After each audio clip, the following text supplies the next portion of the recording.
আমার ছেলে অনির্বাণ আমাকে তিব্বতী পদ্ধতিতে বিয়ে করল, তিব্বতী লামা দিয়ে মন্ত্র পড়াল, আমি হতভম্ব হয়ে দাঁড়িয়ে রইলাম গো। অরুণাচল প্রদেশের তাওয়াং, ভারত চীন সীমান্তের কাছে একটি ছোট্ট পাহাড়ি শহর। চারদিকে বরফ ঢাকা হিমালয় পর্বতমালা, তিব্বতী বৌদ্ধ মঠ এবং রঙিন প্রার্থনার পতাকা উঠছে বাতাসে। আমি এবং আমার ছেলে অনির্বাণ এখানে এসেছি 2 সপ্তাহ আগে ভ্রমণ করতে। আমার বয়স 48, অনির্বাণের বয়স 26। অনির্বাণের বাবা মারা গিয়েছিলেন যখন সে মাত্র 10 বছরের। আমি একাই ওকে মানুষ করেছি, কলকাতার একটি ছোট ফ্ল্যাটে থেকে। আমি একটি বেসরকারি কলেজে বাংলা সাহিত্য পড়াতাম, আর অনির্বাণ বড় হয়ে একটি সফটওয়্যার কোম্পানিতে প্রোগ্রামার হয়েছে। গত বছর থেকে অনির্বাণের আচরণ বদলে যেতে শুরু করেছিল। সে মাঝে মাঝে আমার দিকে এমন দৃষ্টিতে তাকাত যা ছেলের দৃষ্টি নয়। আমি তাকে একদিন জিজ্ঞাসা করেছিলাম, তোর কি কোনো প্রেমের সমস্যা আছে? আমাকে বলতে পারিস কি? অনির্বাণ চুপ করে থাকল। এর 2 মাস পর অনির্বাণ আমাকে প্রস্তাব দিল অরুণাচলে বেড়াতে যাওয়ার। আমি খুশি হয়ে রাজি হলাম। আমরা দিল্লি থেকে গুয়াহাটি হয়ে তাওয়াং পৌঁছালাম। তাওয়াংয়ের প্রাকৃতিক সৌন্দর্য আমাকে মুগ্ধ করেছিল। আমরা তাওয়াং মনাস্ট্রি দেখলাম, সেলা পাস দেখলাম, মাধুরী লেক দেখলাম। আমাদের থাকার জায়গা ছিল একটি ছোট্ট হোমস্টে, যেখান থেকে পুরো তাওয়াং শহর দেখা যায়। সেই হোমস্টের মালিক একজন বৃদ্ধ তিব্বতী, নাম টেনজিং। তিনি খুব ভালো মানুষ, প্রতিদিন আমাদের জন্য তিব্বতী খাবার রান্না করে দিতেন। একদিন আমি শুনলাম অনির্বাণ এবং টেনজিং কথা বলছেন। তারা তিব্বতী ভাষায় কথা বলছিলেন, আমি কিছুই বুঝতে পারলাম না। পরদিন টেনজিং আমাদের দুজনকে তার গাড়িতে করে একটি প্রত্যন্ত গ্রামে নিয়ে গেলেন। সেখানে অদ্ভুত একটি অনুষ্ঠান হল, আমি ঠিক বুঝতে পারলাম না। গ্রামের সবাই আমাদের দিকে আর চোখে তাকাচ্ছিল। সন্ধ্যায় হোমস্টেতে ফিরে আমি অনির্বাণকে জিজ্ঞাসা করলাম, আজ কি হলো বাবা? ওটা কেমন অনুষ্ঠান ছিল? অনির্বাণ হাসল, তারপর আমার হাত ধরে বলল, মা, আমি আজ তোমাকে বিয়ে করেছি। আমি স্তব্ধ হয়ে গেলাম। আমার কানে যেন বিদ্যুৎ খেলে গেল। অনির্বাণ কি পাগল হয়ে গেছে? এ কি বলতেছে? আমি ওর মা। ওর মুখের দিকে তাকিয়ে দেখলাম সেখানে কোনো ঠাট্টার চিহ্ন নেই। কি বলছিস তুই? আমার গলা কাঁপছিল। না মা, ঘাবড়াও না। তিব্বতী প্রথায় এটা খুব সাধারণ ব্যাপার, অনির্বাণ বলল। তিব্বতীরা যখন কাউকে তাদের পরিবারের অংশ বানাতে চায়, তখন এই তথাকথিত বিয়ে অনুষ্ঠান করে। এটা আসলে এক ধরনের দত্তক নেওয়ার রীতি, তবে ওরা এটাকে বিয়ে বলে। এতে করে অভিন্ন রক্তের সম্পর্ক তৈরি হয় না, বরং একটা পবিত্র আত্মিক বন্ধন তৈরি হয়। আমি ভ্রু কুঁচকে তাকালাম, তুই আমাকে ওদের সঙ্গে দত্তক দিয়ে দিলি? কেন? অনির্বাণ একটু অস্বস্তি নিয়ে বলল, ব্যাপারটা সে রকম নয় মা। আসলে টেনজিং কাকুর সাথে আমার একটা ব্যবসার প্ল্যান আছে, একটা সফটওয়্যার প্রজেক্ট। এখানকার লোকেরা বিদেশিদের সাথে কারবার করতে খুব সন্দেহ করে, বিশেষ করে যদি তা টাকা পয়সার ব্যাপার হয়। টেনজিং কাকু বললেন, যদি আমরা তাদের পরিবারের অংশ হয়ে যাই, তাহলে তারা আমাদের বিশ্বাস করবে, আমরা তাদের সহায়তা পাব। কিন্তু তুই আমাকে আগে বলিসনি কেন? আমি জিজ্ঞাসা করলাম। তুমি রাজি হতে না মা। জানি তোমাকে। তুমি এসব অলৌকিক জিনিস বিশ্বাস করো না। এটা শুধু একটা আনুষ্ঠানিকতা, এর কোনো আইনি মান্যতা নেই। ভারতীয় আইনে এই বিয়ে কোনো বিয়েই নয়। আমি একটু শান্ত হলাম, কিন্তু তবুও ভেতরে একটা অস্বস্তি রয়ে গেল। এই ব্যবসাটা কি? তুই কোনো ঝামেলায় পড়ে গেছিস? আমি জিজ্ঞাসা করলাম। অনির্বাণ গলা নামিয়ে বলল, মা, আসলে এটা একটা ট্রেজার হান্ট। এখানে একটা প্রাচীন তিব্বতী গুপ্তধন লুকানো আছে। টেনজিং কাকু বলেছেন, তার পূর্বপুরুষের কাছে একটা মানচিত্র ছিল, সেই মানচিত্র অনুসারে এই অঞ্চলে একটা মন্দিরের ভেতরে একটা বুদ্ধমূর্তি আছে, পুরোটাই খাঁটি সোনার তৈরি। আমি চোখ বড় করে তাকালাম। আর তুই এই গল্প বিশ্বাস করেছিস? এরকম গুপ্তধনের গল্প তো আমি ছোটবেলা থেকে শুনে আসছি। এসব ফাঁকি বাবাউ। না মা, আমি এটা নিয়ে গবেষণা করেছি। ইন্টারনেটে অনেক তথ্য আছে। এটা গোল্ডেন বুদ্ধা নামে পরিচিত। প্রায় 150 বছর আগে, যখন ব্রিটিশরা তিব্বত আক্রমণ করতে চেয়েছিল, তখন তিব্বতী লামারা এই মূর্তিটি লুকিয়ে ফেলেন। এরপর থেকে কেউ আর এটি খুঁজে পায়নি। আমি দীর্ঘশ্বাস ফেললাম। অনির্বাণ, তুই একটা প্রোগ্রামার, সফটওয়্যার ইঞ্জিনিয়ার। তোর ট্রেজার হান্টিং করা ঠিক নয়। এসব ঝামেলা আমি পছন্দ করি না। মা, আমি ওদের শুধু একটা মোবাইল অ্যাপ বানিয়ে দিচ্ছি, যা দিয়ে পর্যটকরা এই এলাকার মানচিত্র দেখতে পারবে, এখানকার ইতিহাস জানতে পারবে। এর মাধ্যমে টেনজিং কাকু এবং তার গ্রামের লোকজন আয় করতে পারবে। প্রতিদানে তারা আমাকে ওই গুপ্তধনের মানচিত্রের একটা অংশ দেখাবে। আমি চাইলে ওই জায়গাটা দেখতে যেতে পারব গো। আর এইসবের জন্য তোকে আমাকে বিয়ে করতে হলো? আমি বুঝতে পারছি না গি। অনির্বাণ একটু চুপ করে থাকল, তারপর বলল, আসলে মা, মানচিত্রটা কয়েকটা অংশে বিভক্ত। টেনজিং কাকুর কাছে শুধু একটা অংশ আছে। বাকি অংশগুলো আরও 2 জায়গায় ছড়িয়ে আছে। এই বিয়ে অনুষ্ঠানের কারণে আমরা এখন ওনাদের পরিবারের অংশ। এখন ওনারা আমাদের সাহায্য করবেন গো। আমি বুঝতে পারছিলাম এটা একটা খুব জটিল ব্যাপার, এবং অনির্বাণ আমাকে সবকিছু বলছে না। পরের দিন সকালে যখন অনির্বাণ ঘুমিয়েছিল, আমি টেনজিংয়ের সাথে দেখা করলাম। তিনি ইংরেজিতে কথা বলতে পারতেন, যদিও খুব একটা ভালো নয়। টেনজিং, আমার ছেলে কি আপনার কাছে সত্যি সন্ন্যাসী হতে চায়? আমি সরাসরি জিজ্ঞাসা করলাম। টেনজিং আমার দিকে অবাক হয়ে তাকালেন। না মেম সাহেব, উনি শুধু আমাদের সাহায্য করতে চান। আমরা গরিব মানুষ। আমাদের গ্রামের ছেলেরা শিক্ষা পায় না। আপনার ছেলে বলেছেন উনি একটা স্কুল খুলবেন, কম্পিউটার শেখাবেন গু। আমার চোখে জল এসে গেল। অনির্বাণ আমাকে কিছুই বলেনি। ছেলেটা মায়ের কাছে লুকিয়ে এত বড় একটা কাজ করতে যাচ্ছে। ডোন্ট ওরি মেম সাহেব, আপনার ছেলে খুব ভালো মানুষ, টেনজিং বললেন। কিন্তু এই ট্রেজার, এই গোল্ডেন বুদ্ধা, এটা সত্যি আছে কি? আমি জিজ্ঞাসা করলাম। টেনজিং চারপাশে তাকালেন, যেন কেউ শুনতে পাচ্ছে কিনা। তারপর আমার কানের কাছে মুখ এনে খুব আস্তে বললেন, হ্যাঁ আছে। আপনি দেখেছেন? না, কিন্তু আমার দাদা দেখেছিলেন। তিনি ছিলেন লামা, মঠের পূজারী। তিনি আমাকে বলে গেছেন, যখন জাপানি সৈন্যরা তিব্বতে ঢুকেছিল, তখন তিব্বতীরা এই বুদ্ধমূর্তি লুকিয়ে ফেলেন। এটি শুধু মূল্যবান সোনা নয়, এর ভেতরে একটি বিশেষ ম্যাপ আছে। ম্যাপটি এই হিমালয়ের ভেতরে লুকানো একটি গুপ্ত মন্দিরের। সেই মন্দিরে আছে প্রাচীন জ্ঞান, অবর্ণনীয়। আমি কিছুটা বিরক্ত হয়ে বললাম, সব জায়গাতেই এরকম গল্প আছে। এটা কি কোনো ভালো উদ্দেশ্যে ব্যবহার করা যাবে? আমার ছেলে যদি স্কুল খুলতে চায়, আমি সাহায্য করতে পারি। হ্যাঁ হ্যাঁ, সেটাই আমাদের মূল উদ্দেশ্য। কিন্তু মেম সাহেব, আপনার ছেলে খুব জেদি। উনি নিজের চোখে দেখতে চান। আমি তাই ওনাকে আমাদের পরিবারের সদস্য বানিয়ে নিয়েছি। এখন উনি যখন আমাদের পাহাড়ে যাবেন, তখন ওনাকে অন্য লোকেরা সন্দেহ করবে না গিয়ে। এরপর সারাদিন আমি অনির্বাণের সাথে কথা বলিনি। রাতে আমি স্বপ্ন দেখলাম, একটা গুহার ভেতরে একটা সোনার বুদ্ধমূর্তি দাঁড়িয়ে আছে, চারদিকে বিচিত্র সব আলো জ্বলছে। বুদ্ধর চোখ থেকে রঙিন আলো বের হচ্ছে। ঘুম ভেঙে গেল আমার, ঘামে ভিজে গেছি। পরদিন সকালে অনির্বাণ আমার রুমে এলো। মা, রাগ করেছ? না, আমি বললাম, কিন্তু আমি সাথে যাব গু। কোথায়? যেখানে তুই যাবি। এই ট্রেজার হান্ট, যাই বল না কেন। আমি সাথে যাব। তুই আমার একমাত্র সন্তান। আমি তোকে একা যেতে দেব না গিয়ে। অনির্বাণ একটু ভাবল, তারপর বলল, ঠিক আছে মা। কিন্তু এটা খুব কঠিন যাত্রা হবে। পাহাড়ের উপরে খুব ঠান্ডা, বরফ। তুমি পারবে? আমি দৃঢ়ভাবে বললাম, আমি ঠিক পারব। সেদিন বিকেলে টেনজিং আমাদের জন্য 2টো পোশাক এনে দিলেন, স্থানীয় মনপা উপজাতির মতো। এই পোশাক পরলে আপনারা খুব বেশি আলাদা লাগবেন না। পাহাড়ে যখন যাবেন, মানুষ বেশি প্রশ্ন করবে না গি। পরদিন সকালে আমরা একটা জিপে করে রওনা দিলাম। টেনজিং ড্রাইভিং করছিলেন। আমরা মূল শহর থেকে ক্রমশ উপরে উঠতে লাগলাম। রাস্তাটা খুব সরু, একদিকে পাহাড়ের দেয়াল, অন্যদিকে গভীর খাদ। আমি ভয়ে চোখ বন্ধ করে রেখেছিলাম বেশিরভাগ সময়। প্রায় 2 ঘন্টা চলার পর আমরা একটা ছোট্ট গ্রামে পৌঁছালাম। এখানে প্রায় 30টি বাড়ি আছে, সবই পাথর দিয়ে তৈরি, ছাদে কাঠ। গ্রামের মাঝখানে একটা ছোট মন্দির, তার উপরে প্রার্থনার পতাকা উঠছে। আমরা জিপ থেকে নামলাম। টেনজিং আমাদের একটা ছোট বাড়িতে নিয়ে গেলেন। এটা আমার পিসির বাড়ি। উনি 3 বছর আগে মারা গেছেন। এখন এখানে কেউ থাকে না। আপনারা এখানে থাকতে পারেন গু। বাড়িটা ছোট কিন্তু পরিষ্কার। 2টো ঘর, একটা রান্নাঘর, একটা বাথরুম। টেনজিং বললেন, আমি এখন যাচ্ছি। আপনারা আরাম করুন। রাতে আমি আসব, তখন পরের পরিকল্পনা নিয়ে আলোচনা করব গো। তিনি চলে গেলেন।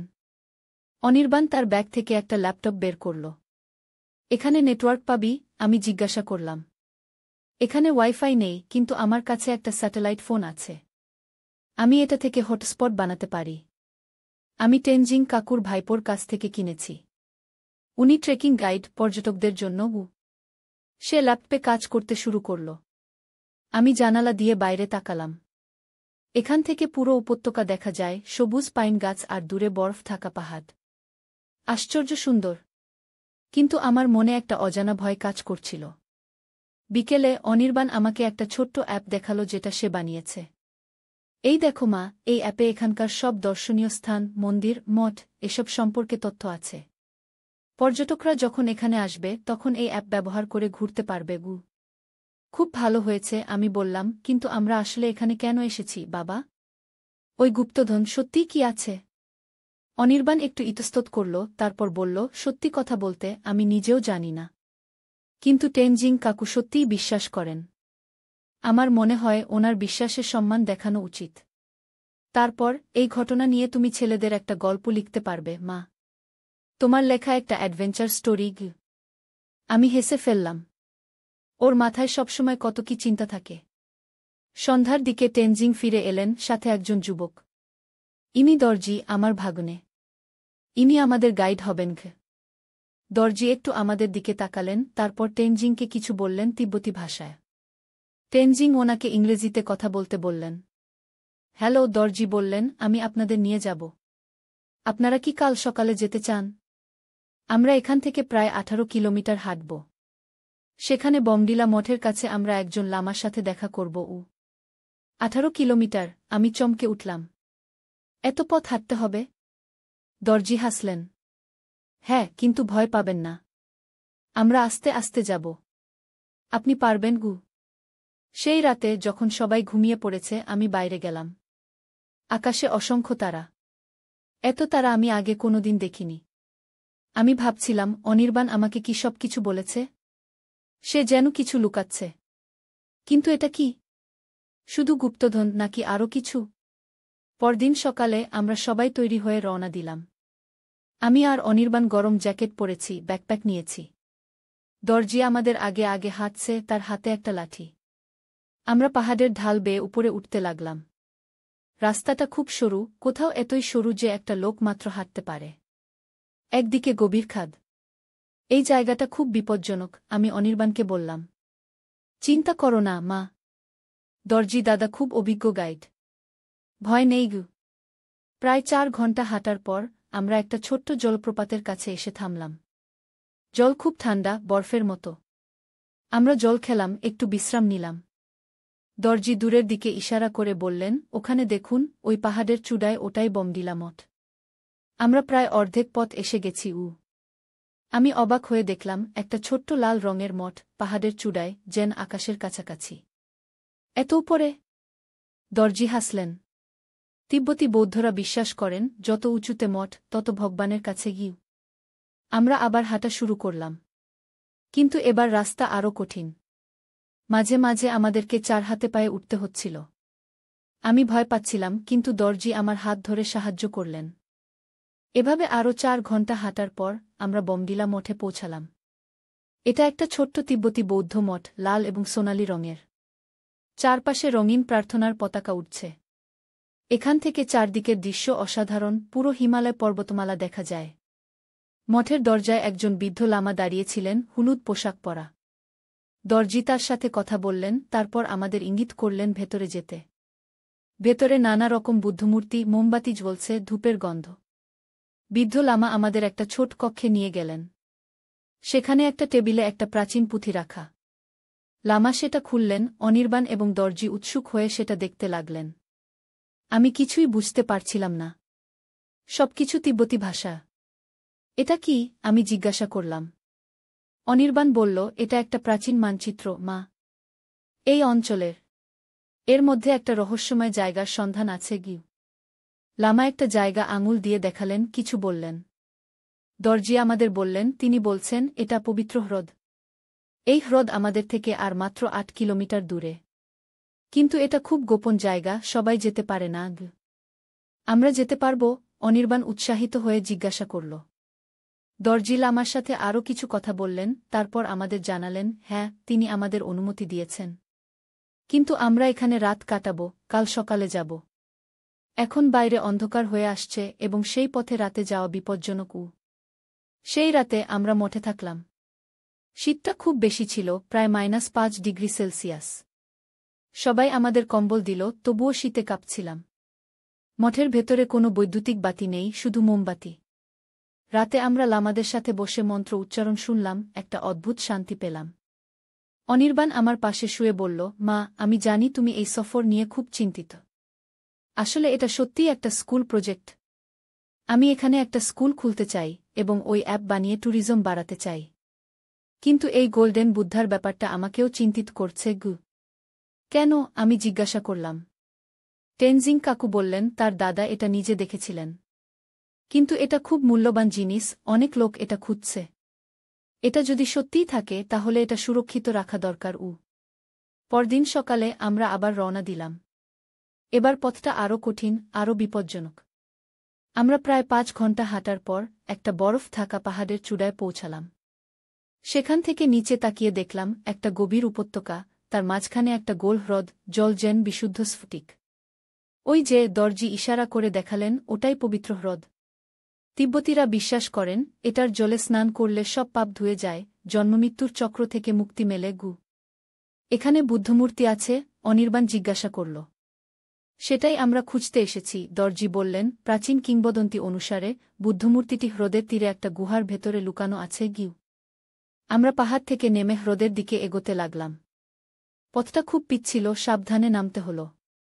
হ্রদের কাছে গিয়ে দেখলাম জল এত স্বচ্ছ যে তলা দেখা যায়, এত সুন্দর যে চোখ ফেরানো যায় না। দর্জি হ্রদের চারপাশে ঘুরে দেখতে লাগলেন কোথায় গুহা আছে। অনির্বাণও একদিকে খুঁজতে লাগল। আমি হ্রদের তীরে বসে বিশ্রাম নিচ্ছিলাম। হঠাৎ লক্ষ্য করলাম পানির ঠিক নিচে কিছু একটা চকচক করছে। মনে হল কোনো ধাতব জিনিস। অনির্বাণ, এখানে আয়, আমি ডাকলাম। অনির্বাণ এবং দর্জি দৌড়ে এলেন। আমি পানির নিচে ওই জিনিসটা দেখালাম। দর্জি উত্তেজিত হয়ে উঠলেন। এটাই, তিনি বললেন, এটাই সেই সোনার বুদ্ধমূর্তি। কিন্তু এত ছোট। আমি অবাক হয়ে জিজ্ঞাসা করলাম। এটা মাত্র হাতের চেটোর সমান। দর্জি হাত দিয়ে জল থেকে সেটা তুলে নিলেন। এটা একটা সোনার বুদ্ধমূর্তি, খুব ছোট আকারের, প্রায় 10 সেন্টিমিটার উচ্চতার। মূর্তিটি অসাধারণ কারুকার্য করা, বুদ্ধের মুখে এক অদ্ভুত শান্তির ভাব। কিন্তু এটা তো খুব ছোট, অনির্বাণ একটু হতাশ হয়ে বলল। দর্জি মূর্তিটা ঘুরিয়ে দেখলেন, একদিকে কিছু লেখা ছিল। কিন্তু এটা একটা কি আছে? তিনি উত্তেজিত হয়ে বললেন। কি? এখানে তিব্বতী ভাষায় লেখা আছে, যিনি আমাকে খুঁজে পাবেন তিনি সত্য মন্দির খুঁজে পাবেন। এই মূর্তিটা পথ প্রদর্শক, আসল গুপ্তধন এখনও লুকানো আছে। মূর্তিটা দর্জির হাত থেকে নিয়ে আমি ভালো করে দেখলাম। এটা সত্যিই অসাধারণ কারুকার্য করা, কিন্তু প্রায় 200 বছরের পুরানো। এটা যে কোনো মিউজিয়ামে থাকার যোগ্য। এটা নিয়ে আমরা কি করব? আমি জিজ্ঞাসা করলাম। দর্জি বললেন, এটা আমাদের লামাদের কাছে নিয়ে যেতে হবে। ওনারা এটার অর্থ বুঝতে পারবেন এবং পরবর্তী পদক্ষেপ কি নিতে হবে সেটাও বলতে পারবেন। আমরা আবার হাঁটতে শুরু করলাম, কিন্তু এবার হ্রদের চারপাশ ঘুরে অন্য একটা পথ ধরলাম। এই পথটা আরও সরু, আরও বিপজ্জনক। পথের দুপাশে গভীর খাদ। আমরা এক এক করে সাবধানে হাঁটছিলাম। তার গ্রামের লোকজন আয় করতে পারবে। প্রতিদানে তারা আমাকে ওই গুপ্তধনের মানচিত্রের একটা অংশ দেখাবে। আমি চাইলে ওই জায়গাটা দেখতে যেতে পারব। আর এইসবের জন্য তোকে আমাকে বিয়ে করতে হলো? আমি বুঝতে পারছি না। অনির্বাণ একটু চুপ করে থাকল, তারপর বলল, আসলে মা, মানচিত্রটা কয়েকটা অংশে বিভক্ত। টেনজিং কাকুর কাছে শুধু একটা অংশ আছে। বাকি অংশগুলো আরও 2 জায়গায় ছড়িয়ে আছে। এই বিয়ে অনুষ্ঠানের কারণে আমরা এখন ওনাদের পরিবারের অংশ। এখন ওনারা আমাদের সাহায্য করবেন। আমি বুঝতে পারছিলাম এটা একটা খুব জটিল ব্যাপার এবং অনির্বাণ আমাকে সবকিছু বলছে না। পরের দিন সকালে যখন অনির্বাণ ঘুমিয়েছিল, আমি টেনজিংয়ের সাথে দেখা করলাম। তিনি ইংরেজিতে কথা বলতে পারতেন, যদিও খুব একটা ভালো নয়। টেনজিং, আমার ছেলে কি আপনার কাছে সত্যি সন্ন্যাসী হতে চায়? আমি সরাসরি জিজ্ঞাসা করলাম। টেনজিং আমার দিকে অবাক হয়ে তাকালেন। না মেম সাহেব, উনি শুধু আমাদের সাহায্য করতে চান। আমরা গরিব মানুষ। আমাদের গ্রামের ছেলেরা শিক্ষা পায় না। আপনার ছেলে বলেছেন উনি একটা স্কুল খুলবেন, কম্পিউটার শেখাবেন। আমার চোখে জল এসে গেল। অনির্বাণ আমাকে কিছুই বলেনি। ছেলেটা মায়ের কাছে লুকিয়ে এত বড় একটা কাজ করতে যাচ্ছে। ডোন্ট ওরি মেম সাহেব। আপনার ছেলে খুব ভালো মানুষ, তেনজিং বললেন। কিন্তু এই ট্রেজার, এই গোল্ডেন বুদ্ধা, এটা সত্যি আছে কি? আমি জিজ্ঞাসা করলাম। তেনজিং চারপাশে তাকালেন, যেন কেউ শুনতে পাচ্ছে কিনা। তারপর আমার কানের কাছে মুখ এনে খুব আস্তে বললেন, হ্যাঁ, আছে। আপনি দেখেছেন? না। কিন্তু আমার দাদা দেখেছিলেন। তিনি ছিলেন লামা মঠের পূজারী। তিনি আমাকে বলে গেছেন, যখন জাপানি সৈন্যরা তিব্বতে ঢুকেছিল, তখন তিব্বতীরা এই বুদ্ধমূর্তি লুকিয়ে ফেলেন। এটি শুধু মূল্যবান সোনা নয়, এর ভেতরে একটি বিশেষ ম্যাপ আছে। ম্যাপটি এই হিমালয়ের ভেতরে লুকানো একটি গুপ্ত মন্দিরের। সেই মন্দিরে আছে প্রাচীন জ্ঞান, অবর্ণনীয়। আমি কিছুটা বিরক্ত হয়ে বললাম, সব জায়গাতেই এরকম গল্প আছে। এটা কি কোনো ভালো উদ্দেশ্যে ব্যবহার করা যাবে? আমার ছেলে যদি স্কুল খুলতে চায়, আমি সাহায্য করতে পারি। হ্যাঁ হ্যাঁ, সেটাই আমাদের মূল উদ্দেশ্য। কিন্তু মেম সাহেব, আপনার ছেলে খুব জেদি। উনি নিজের চোখে দেখতে চান। আমি তাই ওনাকে আমাদের পরিবারের সদস্য বানিয়ে নিয়েছি। এখন উনি যখন আমাদের পাহাড়ে যাবেন, তখন ওনাকে অন্য লোকেরা সন্দেহ করবে না। এরপর সারাদিন আমি অনির্বাণের সাথে কথা বলিনি। রাতে আমি স্বপ্ন দেখলাম, একটা গুহার ভেতরে একটা সোনার বুদ্ধমূর্তি দাঁড়িয়ে আছে, চারদিকে বিচিত্র সব আলো জ্বলছে। বুদ্ধর চোখ থেকে রঙিন আলো বের হচ্ছে। ঘুম ভেঙে গেল আমার, ঘামে ভিজে গেছি। পরদিন সকালে অনির্বাণ আমার রুমে এলো। মা, রাগ করেছ? না, আমি বললাম, কিন্তু আমি সাথে যাব। কোথায়? যেখানে তুই যাবি।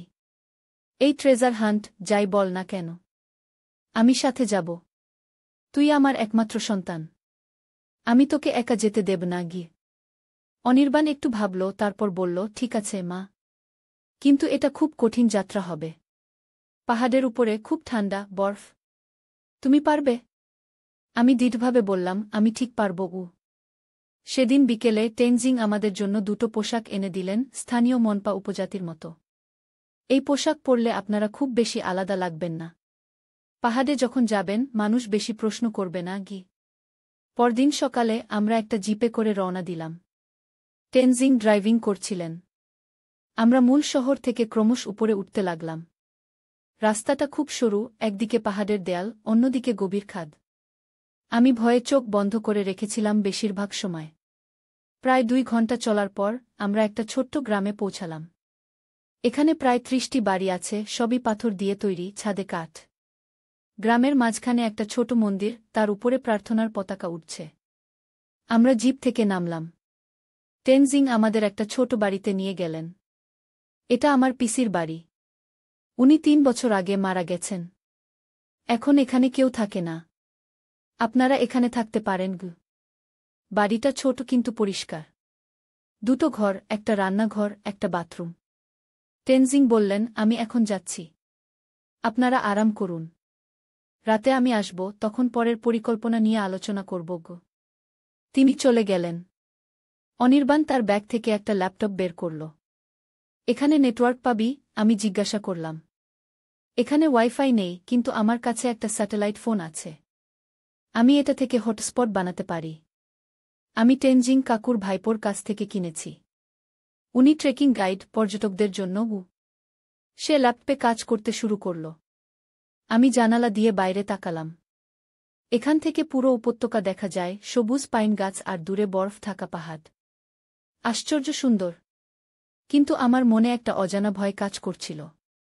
বিকেলে অনির্বাণ আমাকে একটা ছোট্ট অ্যাপ দেখালো, যেটা সে বানিয়েছে।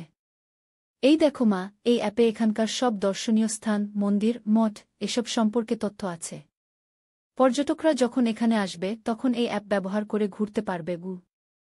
খুব ভালো হয়েছে, আমি বললাম, কিন্তু আমরা আসলে এখানে কেন এসেছি বাবা?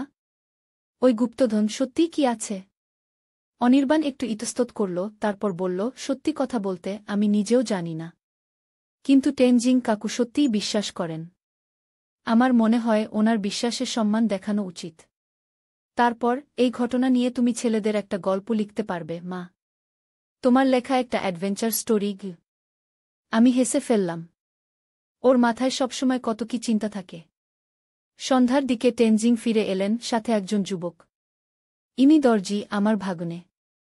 ইনি আমাদের গাইড হবেন।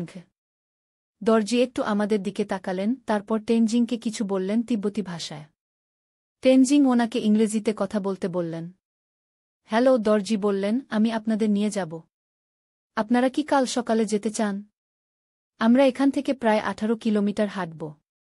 সেখানে বমডিলা মঠের কাছে আমরা একজন লামার সাথে দেখা করব। 18 কিলোমিটার? আমি চমকে উঠলাম। এত পথ হাঁটতে হবে? দরজি হাসলেন। হ্যাঁ, কিন্তু ভয় পাবেন না। আমরা আস্তে আস্তে যাব। আপনি পারবেন গু? সেই রাতে যখন সবাই ঘুমিয়ে পড়েছে আমি বাইরে গেলাম। আকাশে অসংখ্য তারা। এত তারা আমি আগে কোনোদিন দেখিনি।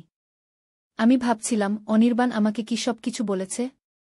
সে যেন কিছু লুকাচ্ছে। কিন্তু এটা কি? শুধু গুপ্তধন নাকি আরও কিছু? পরদিন সকালে আমরা সবাই তৈরি হয়ে রওনা দিলাম। আমি আর অনির্বাণ গরম জ্যাকেট পরেছি, ব্যাকপ্যাক নিয়েছি। দরজি আমাদের আগে আগে হাঁটছে, তার হাতে একটা লাঠি। আমরা পাহাড়ের ঢাল বেয়ে উপরে উঠতে লাগলাম। রাস্তাটা খুব সরু, কোথাও এতই সরু যে একটা লোক মাত্র হাঁটতে পারে। একদিকে গভীর খাদ। এই জায়গাটা খুব বিপজ্জনক, আমি অনির্বাণকে বললাম। চিন্তা করো না, মা। দরজি দাদা খুব অভিজ্ঞ গাইড।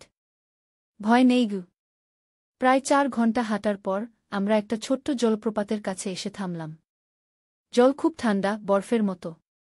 আমরা জল খেলাম, একটু বিশ্রাম নিলাম। দরজি দূরের দিকে ইশারা করে বললেন, ওখানে দেখুন, ওই পাহাড়ের চূড়ায়, ওটাই বমডিলা মঠ। আমরা প্রায় অর্ধেক পথ এসে গেছি। আমি অবাক হয়ে দেখলাম একটা ছোট্ট লাল রঙের মঠ পাহাড়ের চূড়ায়, যেন আকাশের কাছাকাছি। এত উপরে? দরজি হাসলেন। তিব্বতী বৌদ্ধরা বিশ্বাস করেন যত উঁচুতে মঠ তত ভগবানের কাছে গিয়ে। আমরা আবার হাঁটা শুরু করলাম। কিন্তু এবার রাস্তা আরও কঠিন। মাঝে মাঝে আমাদেরকে 4 হাতে পায়ে উঠতে হচ্ছিল। আমি ভয় পাচ্ছিলাম, কিন্তু দরজি আমার হাত ধরে সাহায্য করলেন। এভাবে আরও 4 ঘন্টা হাঁটার পর আমরা বমডিলা মঠে পৌঁছালাম। এটা একটা ছোট্ট তিব্বতী বৌদ্ধ মঠ, লাল এবং সোনালি রঙের। চারপাশে রঙিন প্রার্থনার পতাকা উঠছে। এখান থেকে চারদিকের দৃশ্য অসাধারণ, পুরো হিমালয় পর্বতমালা দেখা যায়। মঠের দরজায় একজন বৃদ্ধ লামা দাঁড়িয়েছিলেন, হলুদ পোশাক পরা। দরজি তার সাথে কথা বললেন, তারপর আমাদের ইঙ্গিত করলেন ভেতরে যেতে। ভেতরে নানা রকম বুদ্ধমূর্তি, মোমবাতি জ্বলছে, ধূপের গন্ধ। বৃদ্ধ লামা আমাদের একটা ছোট কক্ষে নিয়ে গেলেন। সেখানে একটা টেবিলে একটা প্রাচীন পুঁথি রাখা। লামা সেটা খুললেন, অনির্বাণ এবং দরজি উৎসুক হয়ে সেটা দেখতে লাগলেন। আমি কিছুই বুঝতে পারছিলাম না। সবকিছু তিব্বতী ভাষা। এটা কি? আমি জিজ্ঞাসা করলাম। অনির্বাণ বলল, এটা একটা প্রাচীন মানচিত্র, মা। এই অঞ্চলের। এর মধ্যে একটা রহস্যময় জায়গার সন্ধান আছে গি। লামা একটা জায়গা আঙুল দিয়ে দেখালেন, কিছু বললেন। দরজি আমাদের বললেন, তিনি বলছেন এটা পবিত্র হ্রদ। এই হ্রদ আমাদের থেকে আর মাত্র 8 কিলোমিটার দূরে। কিন্তু এটা খুব গোপন জায়গা, সবাই যেতে পারে না। আমরা যেতে পারব? অনির্বাণ উৎসাহিত হয়ে জিজ্ঞাসা করল। দরজি লামার সাথে আরও কিছু কথা বললেন, তারপর আমাদের জানালেন, হ্যাঁ, তিনি আমাদের অনুমতি দিয়েছেন। কিন্তু আমরা এখানে রাত কাটাব, কাল সকালে যাব। এখন বাইরে অন্ধকার হয়ে আসছে এবং সেই পথে রাতে যাওয়া বিপজ্জনক। সেই রাতে আমরা মঠে থাকলাম। শীতটা খুব বেশি ছিল, প্রায় -5 ডিগ্রি সেলসিয়াস। সবাই আমাদের কম্বল দিল, তবুও শীতে কাঁপছিলাম। মঠের ভেতরে কোনো বৈদ্যুতিক বাতি নেই, শুধু মোমবাতি। রাতে আমরা লামাদের সাথে বসে মন্ত্র উচ্চারণ শুনলাম, একটা অদ্ভুত শান্তি পেলাম। অনির্বাণ আমার পাশে শুয়ে বলল, মা, আমি জানি তুমি এই সফর নিয়ে খুব চিন্তিত। আসলে এটা সত্যিই একটা স্কুল প্রজেক্ট। আমি এখানে একটা স্কুল খুলতে চাই এবং ওই অ্যাপ বানিয়ে ট্যুরিজম বাড়াতে চাই। কিন্তু এই গোল্ডেন বুদ্ধার ব্যাপারটা আমাকেও চিন্তিত করছে গু। কেন? আমি জিজ্ঞাসা করলাম। টেনজিং কাকু বললেন, তার দাদা এটা নিজে দেখেছিলেন। কিন্তু এটা খুব মূল্যবান জিনিস, অনেক লোক এটা খুঁজছে। এটা যদি সত্যিই থাকে তাহলে এটা সুরক্ষিত রাখা দরকার। পরদিন সকালে আমরা আবার রওনা দিলাম। এবার পথটা আরও কঠিন, আরও বিপজ্জনক। আমরা প্রায় 5 ঘন্টা হাঁটার পর একটা বরফ থাকা পাহাড়ের চূড়ায় পৌঁছালাম। সেখান থেকে নিচে তাকিয়ে দেখলাম একটা গভীর উপত্যকা, তার মাঝখানে একটা গোল হ্রদ, জল যেন বিশুদ্ধ স্ফটিক। ওই যে, দরজি ইশারা করে দেখালেন, ওটাই পবিত্র হ্রদ। তিব্বতীরা বিশ্বাস করেন এটার জলে স্নান করলে সব পাপ ধুয়ে যায়, জন্মমৃত্যুর চক্র থেকে মুক্তি মেলে। এখানে বুদ্ধমূর্তি আছে? অনির্বাণ জিজ্ঞাসা করল। সেটাই আমরা খুঁজতে এসেছি, দর্জি বললেন। প্রাচীন কিংবদন্তি অনুসারে বুদ্ধমূর্তিটি হ্রদের তীরে একটা গুহার ভেতরে লুকানো আছে। আমরা পাহাড় থেকে নেমে হ্রদের দিকে এগোতে লাগলাম। পথটা খুব পিচ্ছিল, সাবধানে নামতে হল। হ্রদের কাছে গিয়ে দেখলাম জল এত স্বচ্ছ যে তলা দেখা যায়, এত সুন্দর যে চোখ ফেরানো যায় না। দর্জি হ্রদের চারপাশে ঘুরে দেখতে লাগলেন কোথায় গুহা আছে। অনির্বাণও একদিকে খুঁজতে লাগল। আমি হ্রদের তীরে বসে বিশ্রাম নিচ্ছিলাম। হঠাৎ লক্ষ্য করলাম পানির ঠিক নিচে কিছু একটা চকচক করছে। মনে হল কোনো ধাতব জিনিস। অনির্বাণ, এখানে আয়, আমি ডাকলাম। অনির্বাণ এবং দর্জি দৌড়ে এলেন। আমি পানির নিচে ওই জিনিসটা দেখালাম। দর্জি উত্তেজিত হয়ে উঠলেন। এটাই, তিনি বললেন, এটাই সেই সোনার বুদ্ধমূর্তি। কিন্তু এত ছোট। আমি অবাক হয়ে জিজ্ঞাসা করলাম। এটা মাত্র হাতের চেটোর সমান। দর্জি হাত দিয়ে জল থেকে সেটা তুলে নিলেন। এটা একটা সোনার বুদ্ধমূর্তি, খুব ছোট আকারের, প্রায় ১০ সেন্টিমিটার উচ্চতার। মূর্তিটি অসাধারণ কারুকার্য করা, বুদ্ধের মুখে এক অদ্ভুত শান্তির ভাব। কিন্তু এটা তো খুব ছোট, অনির্বাণ একটু হতাশ হয়ে বলল। দর্জি মূর্তিটা ঘুরিয়ে দেখলেন, একদিকে কিছু লেখা ছিল। কিন্তু এটা একটা কি আছে, তিনি উত্তেজিত হয়ে বললেন। কি? এখানে তিব্বতী ভাষায় লেখা আছে, যিনি আমাকে খুঁজে পাবেন তিনি সত্য মন্দির খুঁজে পাবেন। এই মূর্তিটা পথ প্রদর্শক, আসল গুপ্তধন এখনও লুকানো আছে। মূর্তিটা দর্জির হাত থেকে নিয়ে আমি ভালো করে দেখলাম। এটা সত্যিই অসাধারণ কারুকার্য করা, কিন্তু প্রায় ২০০ বছরের পুরানো। এটা যে কোনো মিউজিয়ামে থাকার যোগ্য। এটা নিয়ে আমরা কি করব? আমি জিজ্ঞাসা করলাম। দর্জি বললেন, এটা আমাদের লামাদের কাছে নিয়ে যেতে হবে। ওনারা এটার অর্থ বুঝতে পারবেন এবং পরবর্তী পদক্ষেপ কি নিতে হবে সেটাও বলতে পারবেন। আমরা আবার হাঁটতে শুরু করলাম, কিন্তু এবার হ্রদের চারপাশ ঘুরে অন্য একটা পথ ধরলাম। এই পথটা আরও সরু, আরও বিপজ্জনক। পথের দুপাশে গভীর খাদ। আমরা এক এক করে সাবধানে হাঁটছিলাম। এবং তার গ্রামের লোকজন আয় করতে পারবে। প্রতিদানে তারা আমাকে ওই গুপ্তধনের মানচিত্রের একটা অংশ দেখাবে। আমি চাইলে ওই জায়গাটা দেখতে যেতে পারব। আর এইসবের জন্য তোকে আমাকে বিয়ে করতে হলো? আমি বুঝতে পারছি না। অনির্বাণ একটু চুপ করে থাকল, তারপর বলল, আসলে মা, মানচিত্রটা কয়েকটা অংশে বিভক্ত। তেনজিং কাকুর কাছে শুধু একটা অংশ আছে। বাকি অংশগুলো আরও ২ জায়গায় ছড়িয়ে আছে। এই বিয়ে অনুষ্ঠানের কারণে আমরা এখন ওনাদের পরিবারের অংশ। এখন ওনারা আমাদের সাহায্য করবেন। আমি বুঝতে পারছিলাম এটা একটা খুব জটিল ব্যাপার, এবং অনির্বাণ আমাকে সবকিছু বলছে না। পরের দিন সকালে যখন অনির্বাণ ঘুমিয়েছিল, আমি তেনজিংয়ের সাথে দেখা করলাম। তিনি ইংরেজিতে কথা বলতে পারতেন, যদিও খুব একটা ভালো নয়। তেনজিং, আমার ছেলে কি আপনার কাছে সত্যি সন্ন্যাসী হতে চায়? আমি সরাসরি জিজ্ঞাসা করলাম। তেনজিং আমার দিকে অবাক হয়ে তাকালেন। না, মেম সাহেব। উনি শুধু আমাদের সাহায্য করতে চান। আমরা গরিব মানুষ। আমাদের গ্রামের ছেলেরা শিক্ষা পায় না। আপনার ছেলে বলেছেন উনি একটা স্কুল খুলবেন, কম্পিউটার শেখাবেন। আমার চোখে জল এসে গেল। অনির্বাণ আমাকে কিছুই বলেনি। ছেলেটা মায়ের কাছে লুকিয়ে এত বড় একটা কাজ করতে যাচ্ছে। ডোন্ট ওরি, মেম সাহেব। আপনার ছেলে খুব ভালো মানুষ, তেনজিং বললেন। কিন্তু এই ট্রেজার, এই গোল্ডেন বুদ্ধা, এটা সত্যি আছে কি? আমি জিজ্ঞাসা করলাম। তেনজিং চারপাশে তাকালেন, যেন কেউ শুনতে পাচ্ছে কিনা। তারপর আমার কানের কাছে মুখ এনে খুব আস্তে বললেন, হ্যাঁ, আছে। আপনি দেখেছেন? না। কিন্তু আমার দাদা দেখেছিলেন। তিনি ছিলেন লামা, মঠের পূজারী। তিনি আমাকে বলে গেছেন, যখন জাপানি সৈন্যরা তিব্বতে ঢুকেছিল, তখন তিব্বতীরা এই বুদ্ধমূর্তি লুকিয়ে ফেলেন। এটি শুধু মূল্যবান সোনা নয়, এর ভেতরে একটি বিশেষ ম্যাপ আছে। ম্যাপটি এই হিমালয়ের ভেতরে লুকানো একটি গুপ্ত মন্দিরের। সেই মন্দিরে আছে প্রাচীন জ্ঞান, অবর্ণনীয়। আমি কিছুটা বিরক্ত হয়ে বললাম, সব জায়গাতেই এরকম গল্প আছে। এটা কি কোনো ভালো উদ্দেশ্যে ব্যবহার করা যাবে? আমার ছেলে যদি স্কুল খুলতে চায়, আমি সাহায্য করতে পারি। হ্যাঁ, হ্যাঁ। সেটাই আমাদের মূল উদ্দেশ্য। কিন্তু মেম সাহেব, আপনার ছেলে খুব জেদি। উনি নিজের চোখে দেখতে চান। আমি তাই ওনাকে আমাদের পরিবারের সদস্য বানিয়ে নিয়েছি। এখন উনি যখন আমাদের পাহাড়ে যাবেন তখন ওনাকে অন্য লোকেরা সন্দেহ করবে না গিয়ে। এরপর সারাদিন আমি অনির্বাণের সাথে কথা বলিনি। রাতে আমি স্বপ্ন দেখলাম একটা গুহার ভেতরে একটা সোনার বুদ্ধমূর্তি দাঁড়িয়ে আছে, চারদিকে বিচিত্র সব আলো জ্বলছে। বুদ্ধর চোখ থেকে রঙিন আলো বের হচ্ছে। ঘুম ভেঙে গেল আমার, ঘামে ভিজে গেছি। পরদিন সকালে অনির্বাণ আমার রুমে এলো। মা, রাগ করেছ?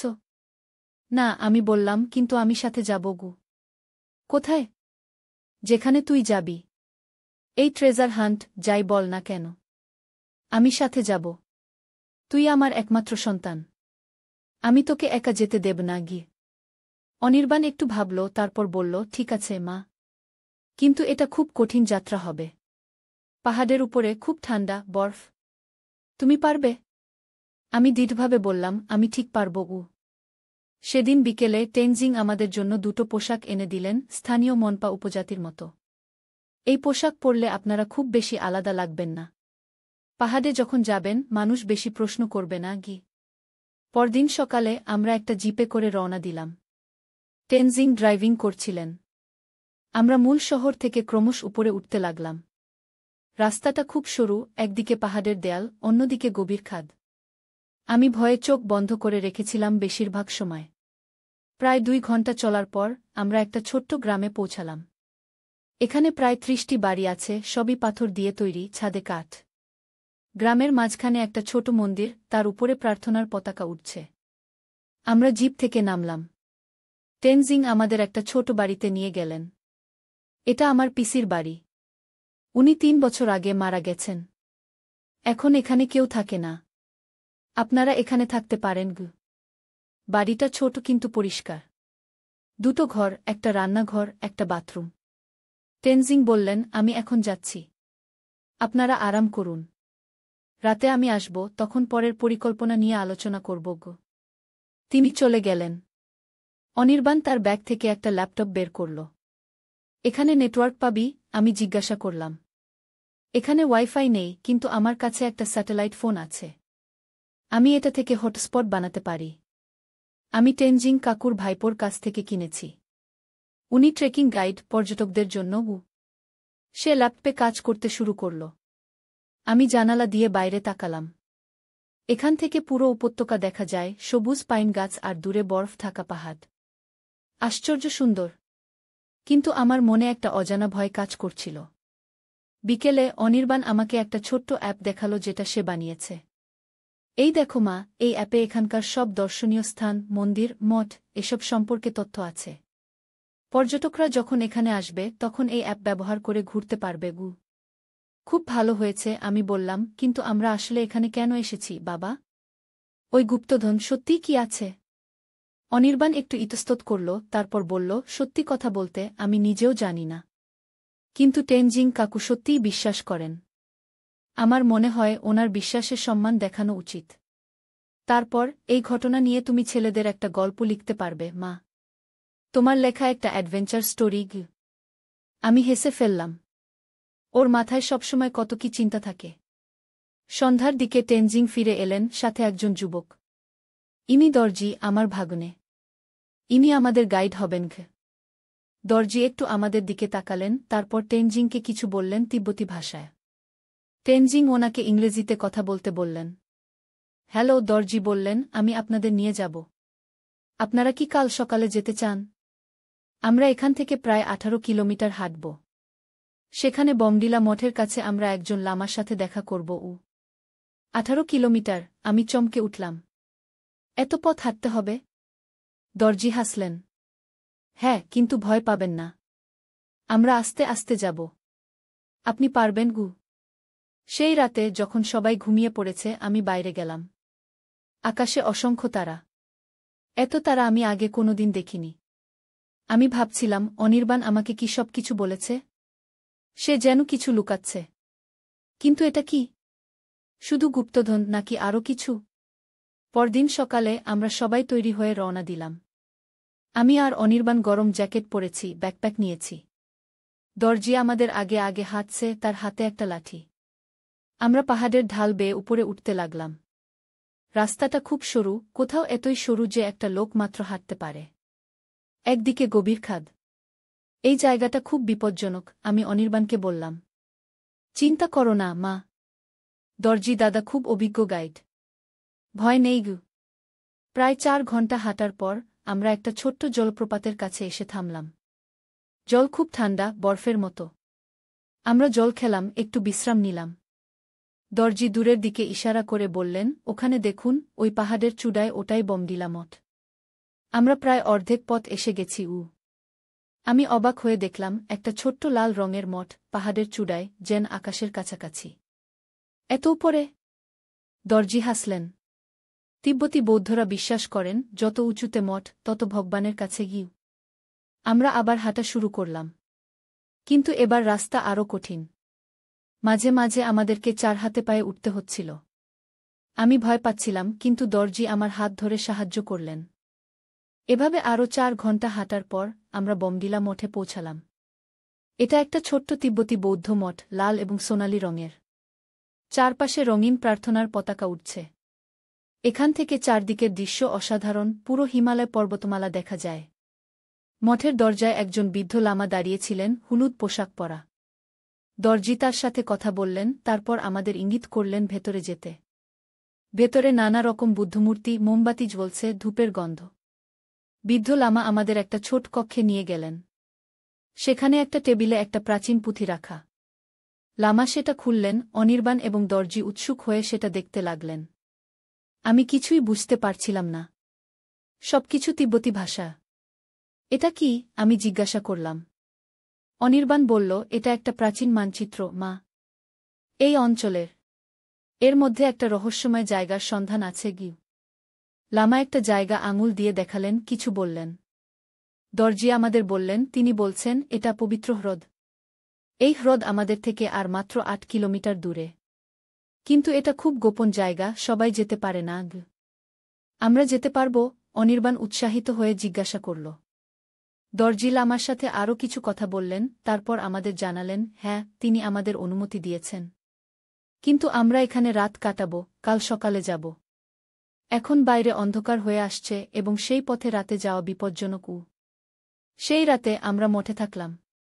শীতটা খুব বেশি ছিল, প্রায় -5 ডিগ্রি সেলসিয়াস। সবাই আমাদের কম্বল দিল, তবুও শীতে কাঁপছিলাম। মঠের ভেতরে কোনো বৈদ্যুতিক বাতি নেই, শুধু মোমবাতি। রাতে আমরা লামাদের সাথে বসে মন্ত্র উচ্চারণ শুনলাম, একটা অদ্ভুত শান্তি পেলাম। অনির্বাণ আমার পাশে শুয়ে বলল, মা, আমি জানি তুমি এই সফর নিয়ে খুব চিন্তিত। আসলে এটা সত্যিই একটা স্কুল প্রজেক্ট। আমি এখানে একটা স্কুল খুলতে চাই এবং ওই অ্যাপ বানিয়ে ট্যুরিজম বাড়াতে চাই। কিন্তু এই গোল্ডেন বুদ্ধার ব্যাপারটা আমাকেও চিন্তিত করছে। কেন? আমি জিজ্ঞাসা করলাম। টেনজিং কাকু বললেন, তার দাদা এটা নিজে দেখেছিলেন। কিন্তু এটা খুব মূল্যবান জিনিস, অনেক লোক এটা খুঁজছে। এটা যদি সত্যিই থাকে, তাহলে এটা সুরক্ষিত রাখা দরকার। পরদিন সকালে আমরা আবার রওনা দিলাম। এবার পথটা আরও কঠিন, আরও বিপজ্জনক। আমরা প্রায় 5 ঘণ্টা হাঁটার পর একটা বরফ থাকা পাহাড়ের চূড়ায় পৌঁছালাম। সেখান থেকে নিচে তাকিয়ে দেখলাম একটা গভীর উপত্যকা, তার মাঝখানে একটা গোল হ্রদ, জল যেন বিশুদ্ধ স্ফটিক। ওই যে, দরজি ইশারা করে দেখালেন, ওটাই পবিত্র হ্রদ। তিব্বতীরা বিশ্বাস করেন, এটার জলে স্নান করলে সব পাপ ধুয়ে যায়, জন্মমৃত্যুর চক্র থেকে মুক্তি মেলে। এখানে বুদ্ধমূর্তি আছে? অনির্বাণ জিজ্ঞাসা করল। সেটাই আমরা খুঁজতে এসেছি, দরজি বললেন। প্রাচীন কিংবদন্তি অনুসারে বুদ্ধমূর্তিটি হ্রদের তীরে একটা গুহার ভেতরে লুকানো আছে। আমরা পাহাড় থেকে নেমে হ্রদের দিকে এগোতে লাগলাম। পথটা খুব পিচ্ছিল, সাবধানে নামতে হল। হ্রদের কাছে গিয়ে দেখলাম, জল এত স্বচ্ছ যে তলা দেখা যায়। এত সুন্দর যে চোখ ফেরানো যায় না। দরজি হ্রদের চারপাশে ঘুরে দেখতে লাগলেন, কোথায় গুহা আছে। অনির্বাণও একদিকে খুঁজতে লাগল। আমি হ্রদের তীরে বসে বিশ্রাম নিচ্ছিলাম। হঠাৎ লক্ষ্য করলাম, পানির ঠিক নিচে কিছু একটা চকচক করছে। মনে হল কোনো ধাতব জিনিস। অনির্বাণ, এখানে আয়, আমি ডাকলাম। অনির্বাণ এবং দরজি দৌড়ে এলেন। আমি পানির নিচে ওই জিনিসটা দেখালাম। দরজি উত্তেজিত হয়ে উঠলেন। এটাই, তিনি বললেন, এটাই সেই সোনার বুদ্ধমূর্তি। কিন্তু এত ছোট? আমি অবাক হয়ে জিজ্ঞাসা করলাম। এটা মাত্র হাতের চেটোর সমান। দরজি হাত দিয়ে জল থেকে সেটা তুলে নিলেন। এটা একটা সোনার বুদ্ধমূর্তি, খুব ছোট আকারের, প্রায় 1 সেন্টিমিটার উচ্চতার। মূর্তিটি অসাধারণ কারুকার্য করা, বুদ্ধের মুখে এক অদ্ভুত শান্তির ভাব। কিন্তু এটা তো খুব ছোট, অনির্বাণ একটু হতাশ হয়ে বলল। দর্জি মূর্তিটা ঘুরিয়ে দেখলেন, একদিকে কিছু লেখা ছিল। কিন্তু এটা একটা কি আছে, তিনি উত্তেজিত হয়ে বললেন। কি? এখানে তিব্বতী ভাষায় লেখা আছে, যিনি আমাকে খুঁজে পাবেন, তিনি সত্য মন্দির খুঁজে পাবেন। এই মূর্তিটা পথ প্রদর্শক, আসল গুপ্তধন এখনও লুকানো আছে কি? মূর্তিটা দর্জির হাত থেকে নিয়ে আমি ভালো করে দেখলাম। এটা সত্যিই অসাধারণ কারুকার্য করা, কিন্তু প্রায় ২০০ বছরের পুরানো। এটা যে কোনো মিউজিয়ামে থাকার যোগ্য। এটা নিয়ে আমরা কি করব? আমি জিজ্ঞাসা করলাম। দর্জি বললেন, এটা আমাদের লামাদের কাছে নিয়ে যেতে হবে। ওনারা এটার অর্থ বুঝতে পারবেন এবং পরবর্তী পদক্ষেপ কি নিতে হবে সেটাও বলতে পারবেন। আমরা আবার হাঁটতে শুরু করলাম, কিন্তু এবার হ্রদের চারপাশ ঘুরে অন্য একটা পথ ধরলাম। এই পথটা আরও সরু, আরও বিপজ্জনক। পথের দুপাশে গভীর খাদ। আমরা এক এক করে সাবধানে হাঁটছিলাম। তার গ্রামের লোকজন আয় করতে পারবে। প্রতিদানে তারা আমাকে ওই গুপ্তধনের মানচিত্রের একটা অংশ দেখাবে। আমি চাইলে ওই জায়গাটা দেখতে যেতে পারব। আর এইসবের জন্য তোকে আমাকে বিয়ে করতে হলো? আমি বুঝতে পারছি না গি। অনির্বাণ একটু চুপ করে থাকল, তারপর বলল, আসলে মা, মানচিত্রটা কয়েকটা অংশে বিভক্ত। তেনজিং কাকুর কাছে শুধু একটা অংশ আছে। বাকি অংশগুলো আরও ২ জায়গায় ছড়িয়ে আছে। এই বিয়ে অনুষ্ঠানের কারণে আমরা এখন ওনাদের পরিবারের অংশ। এখন ওনারা আমাদের সাহায্য করবেন। আমি বুঝতে পারছিলাম এটা একটা খুব জটিল ব্যাপার, এবং অনির্বাণ আমাকে সবকিছু বলছে না। পরের দিন সকালে যখন অনির্বাণ ঘুমিয়েছিল, আমি তেনজিংয়ের সাথে দেখা করলাম। তিনি ইংরেজিতে কথা বলতে পারতেন, যদিও খুব একটা ভালো নয়। তেনজিং, আমার ছেলে কি আপনার কাছে সত্যি সন্ন্যাসী হতে চায়? আমি সরাসরি জিজ্ঞাসা করলাম। তেনজিং আমার দিকে অবাক হয়ে তাকালেন। না মেম সাহেব, উনি শুধু আমাদের সাহায্য করতে চান। আমরা গরিব মানুষ। আমাদের গ্রামের ছেলেরা শিক্ষা পায় না। আপনার ছেলে বলেছেন উনি একটা স্কুল খুলবেন, কম্পিউটার শেখাবেন। আমার চোখে জল এসে গেল। অনির্বাণ আমাকে কিছুই বলেনি। ছেলেটা মায়ের কাছে লুকিয়ে এত বড় একটা কাজ করতে যাচ্ছে। ডোন্ট ওরি মেম সাহেব, আপনার ছেলে খুব ভালো মানুষ, তেনজিং বললেন। কিন্তু এই ট্রেজার, এই গোল্ডেন বুদ্ধা, এটা সত্যি আছে কি? আমি জিজ্ঞাসা করলাম। তেনজিং চারপাশে তাকালেন, যেন কেউ শুনতে পাচ্ছে কিনা। তারপর আমার কানের কাছে মুখ এনে খুব আস্তে বললেন, হ্যাঁ আছে। আপনি দেখেছেন? না। কিন্তু আমার দাদা দেখেছিলেন। তিনি ছিলেন লামা, মঠের পূজারী। তিনি আমাকে বলে গেছেন, যখন জাপানি সৈন্যরা তিব্বতে ঢুকেছিল, তখন তিব্বতীরা এই বুদ্ধমূর্তি লুকিয়ে ফেলেন। এটি শুধু মূল্যবান সোনা নয়, এর ভেতরে একটি বিশেষ ম্যাপ আছে। ম্যাপটি এই হিমালয়ের ভেতরে লুকানো একটি গুপ্ত মন্দিরের। সেই মন্দিরে আছে প্রাচীন জ্ঞান, অবর্ণনীয়। আমি কিছুটা বিরক্ত হয়ে বললাম, সব জায়গাতেই এরকম গল্প আছে। এটা কি কোনো ভালো উদ্দেশ্যে ব্যবহার করা যাবে? আমার ছেলে যদি স্কুল খুলতে চায়, আমি সাহায্য করতে পারি। হ্যাঁ হ্যাঁ, সেটাই আমাদের মূল উদ্দেশ্য। কিন্তু মেম সাহেব, আপনার ছেলে খুব জেদি। উনি নিজের চোখে দেখতে চান। আমি তাই ওনাকে আমাদের পরিবারের সদস্য বানিয়ে নিয়েছি। এখন উনি যখন আমাদের পাহাড়ে যাবেন, তখন ওনাকে অন্য লোকেরা সন্দেহ করবে না। এরপর সারাদিন আমি অনির্বাণের সাথে কথা বলিনি। রাতে আমি স্বপ্ন দেখলাম, একটা গুহার ভেতরে একটা সোনার বুদ্ধমূর্তি দাঁড়িয়ে আছে, চারদিকে বিচিত্র সব আলো জ্বলছে। বুদ্ধর চোখ থেকে রঙিন আলো বের হচ্ছে। ঘুম ভেঙে গেল আমার, ঘামে ভিজে গেছি। পরদিন সকালে অনির্বাণ আমার রুমে এলো। মা, রাগ করেছ? না, আমি বললাম, কিন্তু আমি সাথে যাব। কোথায়? যেখানে তুই যাবি। এই ট্রেজার হান্ট, যাই বল না কেন। আমি সাথে যাব।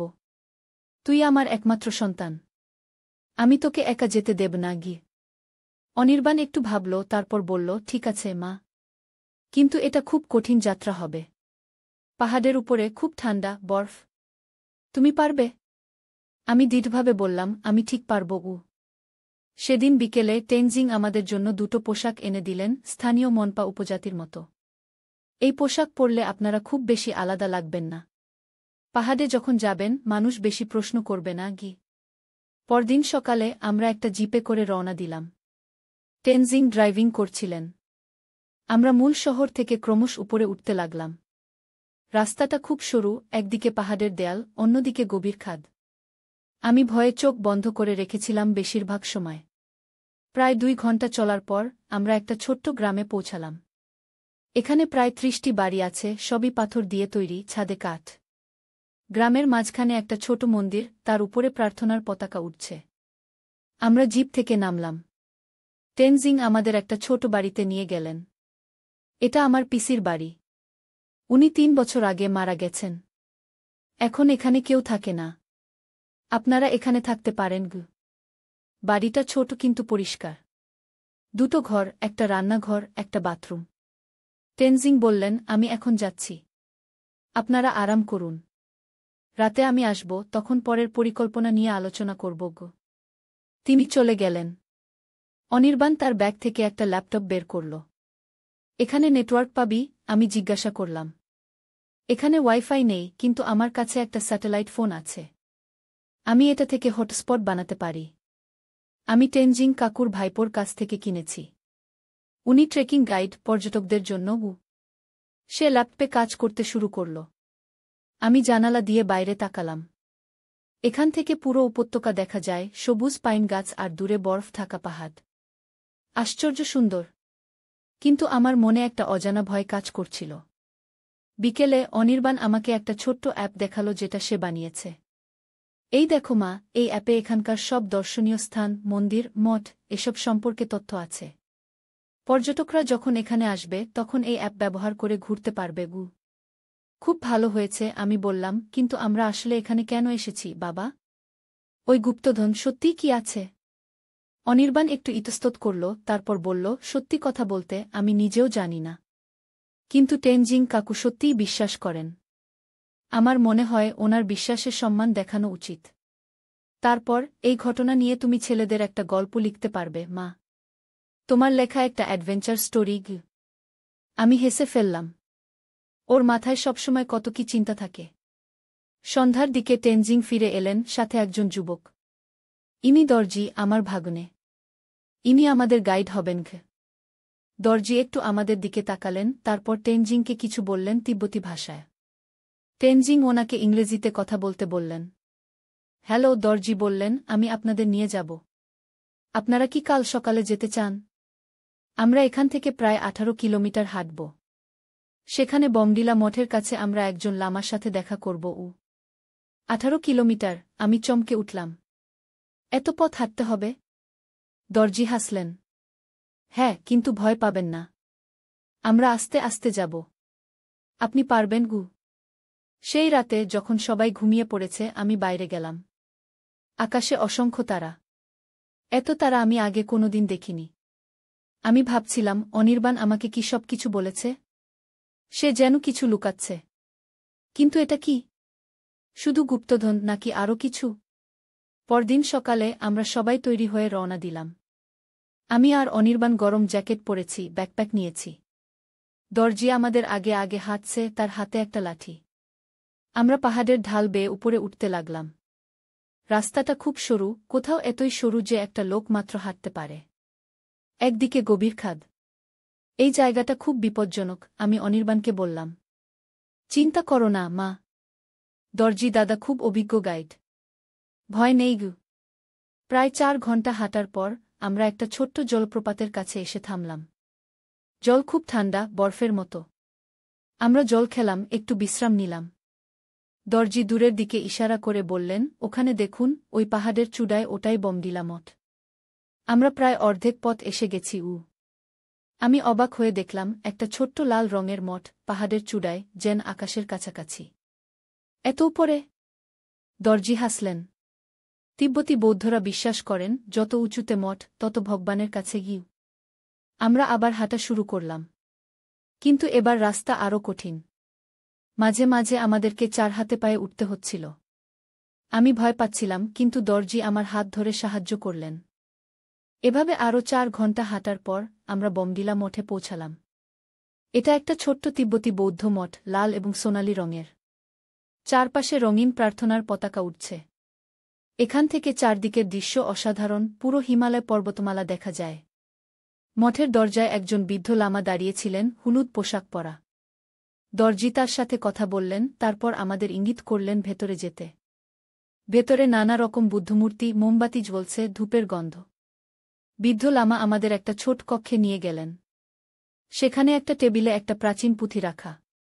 লামা সেটা খুললেন, অনির্বাণ এবং দরজি উৎসুক হয়ে সেটা দেখতে লাগলেন। আমি কিছুই বুঝতে পারছিলাম না। সবকিছু তিব্বতী ভাষা। এটা কি? আমি জিজ্ঞাসা করলাম। অনির্বাণ বলল, এটা একটা প্রাচীন মানচিত্র, মা। এই অঞ্চলের। এর মধ্যে একটা রহস্যময় জায়গার সন্ধান আছে গি। লামা একটা জায়গা আঙুল দিয়ে দেখালেন, কিছু বললেন। দরজি আমাদের বললেন, তিনি বলছেন এটা পবিত্র হ্রদ। এই হ্রদ আমাদের থেকে আর মাত্র ৮ কিলোমিটার দূরে। কিন্তু এটা খুব গোপন জায়গা, সবাই যেতে পারে না। আমরা যেতে পারব? অনির্বাণ উৎসাহিত হয়ে জিজ্ঞাসা করল। দরজি লামার সাথে আরও কিছু কথা বললেন, তারপর আমাদের জানালেন, হ্যাঁ, তিনি আমাদের অনুমতি দিয়েছেন। কিন্তু আমরা এখানে রাত কাটাব, কাল সকালে যাব। এখন বাইরে অন্ধকার হয়ে আসছে এবং সেই পথে রাতে যাওয়া বিপজ্জনক। সেই রাতে আমরা মঠে থাকলাম। শীতটা খুব বেশি ছিল, প্রায় -৫ ডিগ্রি সেলসিয়াস। সবাই আমাদের কম্বল দিল, তবুও শীতে কাঁপছিলাম। মঠের ভেতরে কোনো বৈদ্যুতিক বাতি নেই, শুধু মোমবাতি। রাতে আমরা লামাদের সাথে বসে মন্ত্র উচ্চারণ শুনলাম, একটা অদ্ভুত শান্তি পেলাম। অনির্বাণ আমার পাশে শুয়ে বলল, মা, আমি জানি তুমি এই সফর নিয়ে খুব চিন্তিত। আসলে এটা সত্যিই একটা স্কুল প্রজেক্ট। আমি এখানে একটা স্কুল খুলতে চাই এবং ওই অ্যাপ বানিয়ে ট্যুরিজম বাড়াতে চাই। কিন্তু এই গোল্ডেন বুদ্ধার ব্যাপারটা আমাকেও চিন্তিত করছে। কেন? আমি জিজ্ঞাসা করলাম। টেনজিং কাকু বললেন, তার দাদা এটা নিজে দেখেছিলেন। কিন্তু এটা খুব মূল্যবান জিনিস, অনেক লোক এটা খুঁজছে। এটা যদি সত্যিই থাকে তাহলে এটা সুরক্ষিত রাখা দরকার। পরদিন সকালে আমরা আবার রওনা দিলাম। এবার পথটা আরও কঠিন, আরও বিপজ্জনক। আমরা প্রায় ৫ ঘন্টা হাঁটার পর একটা বরফ থাকা পাহাড়ের চূড়ায় পৌঁছালাম। সেখান থেকে নিচে তাকিয়ে দেখলাম একটা গভীর উপত্যকা, তার মাঝখানে একটা গোল হ্রদ, জল যেন বিশুদ্ধ স্ফটিক। ওই যে, দরজি ইশারা করে দেখালেন, ওটাই পবিত্র হ্রদ। তিব্বতীরা বিশ্বাস করেন এটার জলে স্নান করলে সব পাপ ধুয়ে যায়, জন্মমৃত্যুর চক্র থেকে মুক্তি মেলে। এখানে বুদ্ধমূর্তি আছে? অনির্বাণ জিজ্ঞাসা করল।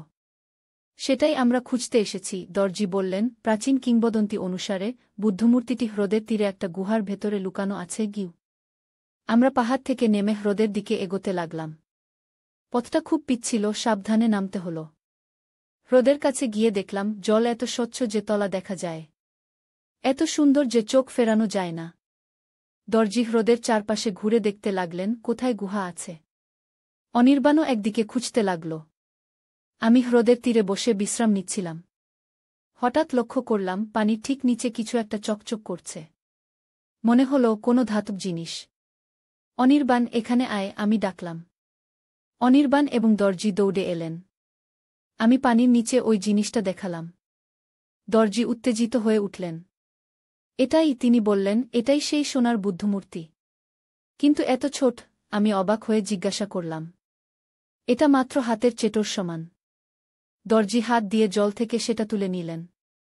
এটা একটা সোনার বুদ্ধমূর্তি, খুব ছোট আকারের, প্রায় ১০ সেন্টিমিটার উচ্চতার। মূর্তিটি অসাধারণ কারুকার্য করা, বুদ্ধের মুখে এক অদ্ভুত শান্তির ভাব। কিন্তু এটা তো খুব ছোট, অনির্বাণ একটু হতাশ হয়ে বলল। দরজি মূর্তিটা ঘুরিয়ে দেখলেন, একদিকে কিছু লেখা ছিল। কিন্তু এটা একটা কি আছে? তিনি উত্তেজিত হয়ে বললেন। কি? এখানে তিব্বতী ভাষায় লেখা আছে, যিনি আমাকে খুঁজে পাবেন, তিনি সত্য মন্দির খুঁজে পাবেন। এই মূর্তিটা পথ প্রদর্শক, আসল গুপ্তধন এখনও লুকানো আছে। মূর্তিটা দরজির হাত থেকে নিয়ে আমি ভালো করে দেখলাম। এটা সত্যিই অসাধারণ কারুকার্য করা, কিন্তু প্রায় ২০০ বছরের পুরানো। এটা যে কোনো মিউজিয়ামে থাকার যোগ্য। এটা নিয়ে আমরা কি করব? আমি জিজ্ঞাসা করলাম। দরজি বললেন, এটা আমাদের লামাদের কাছে নিয়ে যেতে হবে। ওনারা এটার অর্থ বুঝতে পারবেন এবং পরবর্তী পদক্ষেপ কি নিতে হবে সেটাও বলতে পারবেন। আমরা আবার হাঁটতে শুরু করলাম, কিন্তু এবার হ্রদের চারপাশ ঘুরে অন্য একটা পথ ধরলাম। এই পথটা আরও সরু, আরও বিপজ্জনক। পথের দুপাশে গভীর খাদ। আমরা এক এক করে সাবধানে হাঁটছিলাম। এবং তার গ্রামের লোকজন আয় করতে পারবে। প্রতিদানে তারা আমাকে ওই গুপ্তধনের মানচিত্রের একটা অংশ দেখাবে। আমি চাইলে ওই জায়গাটা দেখতে যেতে পারব। আর এইসবের জন্য তোকে আমাকে বিয়ে করতে হলো? আমি বুঝতে পারছি না গি। অনির্বাণ একটু চুপ করে থাকল, তারপর বলল, আসলে মা, মানচিত্রটা কয়েকটা অংশে বিভক্ত। তেনজিং কাকুর কাছে শুধু একটা অংশ আছে। বাকি অংশগুলো আরও 2 জায়গায় ছড়িয়ে আছে। এই বিয়ে অনুষ্ঠানের কারণে আমরা এখন ওনাদের পরিবারের অংশ। এখন ওনারা আমাদের সাহায্য করবেন গু। আমি বুঝতে পারছিলাম এটা একটা খুব জটিল ব্যাপার, এবং অনির্বাণ আমাকে সবকিছু বলছে না। পরের দিন সকালে যখন অনির্বাণ ঘুমিয়েছিল, আমি তেনজিংয়ের সাথে দেখা করলাম। তিনি ইংরেজিতে কথা বলতে পারতেন, যদিও খুব একটা ভালো নয়। তেনজিং, আমার ছেলে কি আপনার কাছে সত্যি সন্ন্যাসী হতে চায়? আমি সরাসরি জিজ্ঞাসা করলাম। তেনজিং আমার দিকে অবাক হয়ে তাকালেন। না মেম সাহেব, উনি শুধু আমাদের সাহায্য করতে চান। আমরা গরিব মানুষ। আমাদের গ্রামের ছেলেরা শিক্ষা পায় না। আপনার ছেলে বলেছেন উনি একটা স্কুল খুলবেন, কম্পিউটার শেখাবেন গু। আমার চোখে জল এসে গেল। অনির্বাণ আমাকে কিছুই বলেনি। ছেলেটা মায়ের কাছে লুকিয়ে এত বড় একটা কাজ করতে যাচ্ছে।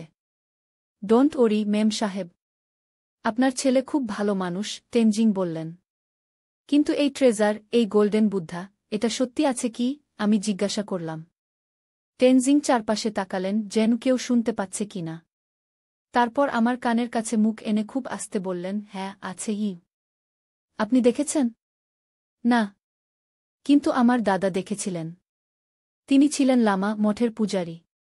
তিনি আমাকে বলে গেছেন, যখন জাপানি সৈন্যরা তিব্বতে ঢুকেছিল, তখন তিব্বতীরা এই বুদ্ধমূর্তি লুকিয়ে ফেলেন। এটি শুধু মূল্যবান সোনা নয়, এর ভেতরে একটি বিশেষ ম্যাপ আছে। ম্যাপটি এই হিমালয়ের ভেতরে লুকানো একটি গুপ্ত মন্দিরের। সেই মন্দিরে আছে প্রাচীন জ্ঞান, অবর্ণনীয়। আমি কিছুটা বিরক্ত হয়ে বললাম, সব জায়গাতেই এরকম গল্প আছে। এটা কি কোনো ভালো উদ্দেশ্যে ব্যবহার করা যাবে?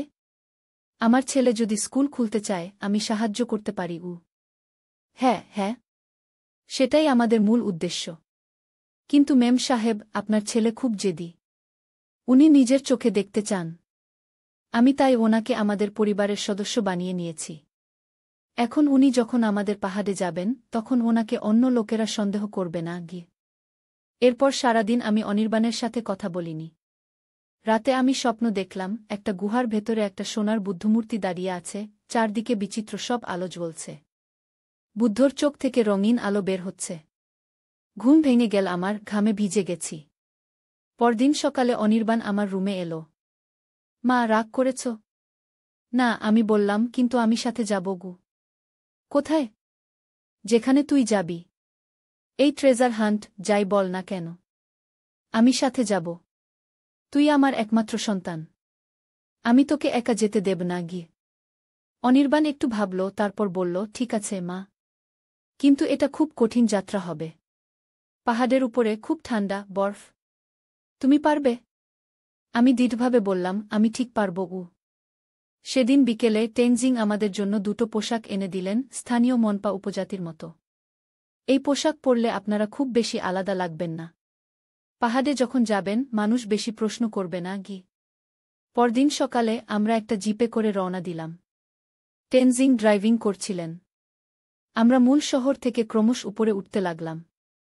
রাস্তাটা খুব সরু, একদিকে পাহাড়ের দেয়াল, অন্যদিকে গভীর খাদ। আমি ভয়ে চোখ বন্ধ করে রেখেছিলাম বেশিরভাগ সময়। প্রায় 2 ঘন্টা চলার পর আমরা একটা ছোট্ট গ্রামে পৌঁছালাম।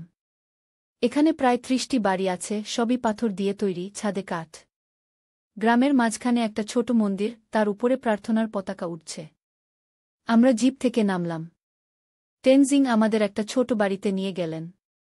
এটা আমার পিসির বাড়ি। উনি 3 বছর আগে মারা গেছেন।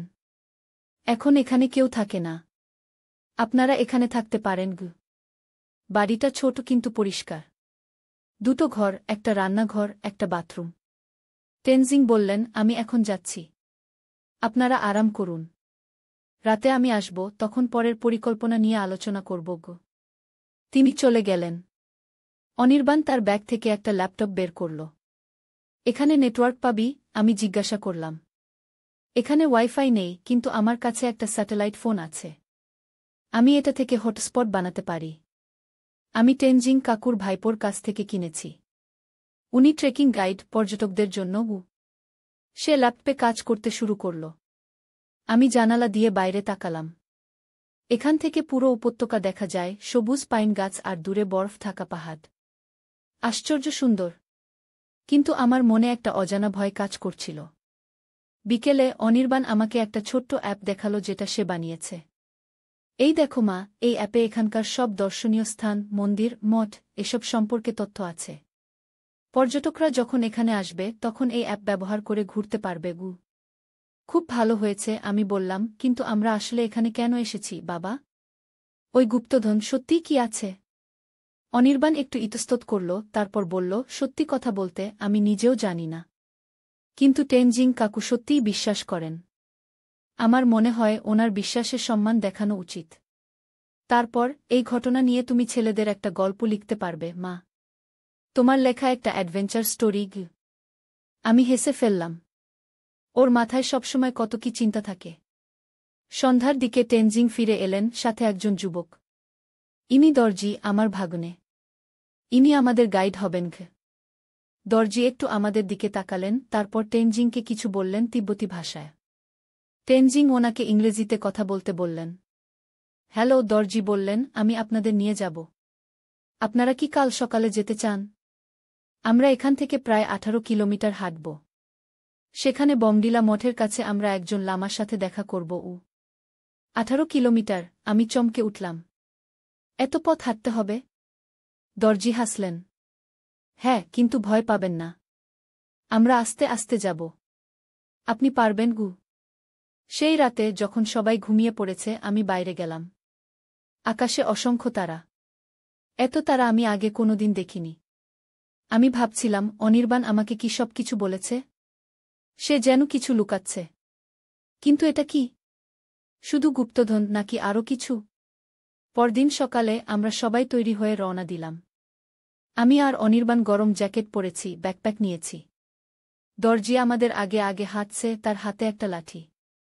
আমরা পাহাড়ের ঢাল বেয়ে উপরে উঠতে লাগলাম। রাস্তাটা খুব সরু, কোথাও এতই সরু যে একটা লোক মাত্র হাঁটতে পারে। একদিকে গভীর খাদ। এই জায়গাটা খুব বিপজ্জনক, আমি অনির্বাণকে বললাম। চিন্তা করো না মা। দর্জি দাদা খুব অভিজ্ঞ গাইড। ভয় নেই। প্রায় 4 ঘন্টা হাঁটার পর আমরা একটা ছোট্ট জলপ্রপাতের কাছে এসে থামলাম। জল খুব ঠান্ডা, বরফের মতো। আমরা জল খেলাম, একটু বিশ্রাম নিলাম। দর্জি দূরের দিকে ইশারা করে বললেন, ওখানে দেখুন, ওই পাহাড়ের চূড়ায়, ওটাই বমডিলা মঠ। আমরা প্রায় অর্ধেক পথ এসে গেছি। আমি অবাক হয়ে দেখলাম একটা ছোট্ট লাল রঙের মঠ পাহাড়ের চূড়ায়, যেন আকাশের কাছাকাছি। এত উপরে? দর্জি হাসলেন। তিব্বতী বৌদ্ধরা বিশ্বাস করেন যত উঁচুতে মঠ তত ভগবানের কাছে গিয়ে। আমরা আবার হাঁটা শুরু করলাম। কিন্তু এবার রাস্তা আরও কঠিন। মাঝে মাঝে আমাদেরকে 4 হাতে পায়ে উঠতে হচ্ছিল। আমি ভয় পাচ্ছিলাম, কিন্তু দর্জি আমার হাত ধরে সাহায্য করলেন। এভাবে আরও 4 ঘন্টা হাঁটার পর আমরা বমডিলা মঠে পৌঁছালাম। এটা একটা ছোট্ট তিব্বতী বৌদ্ধ মঠ, লাল এবং সোনালি রঙের। চারপাশে রঙিন প্রার্থনার পতাকা উঠছে। এখান থেকে চারদিকের দৃশ্য অসাধারণ, পুরো হিমালয় পর্বতমালা দেখা যায়। মঠের দরজায় একজন বৃদ্ধ লামা দাঁড়িয়েছিলেন, হলুদ পোশাক পরা।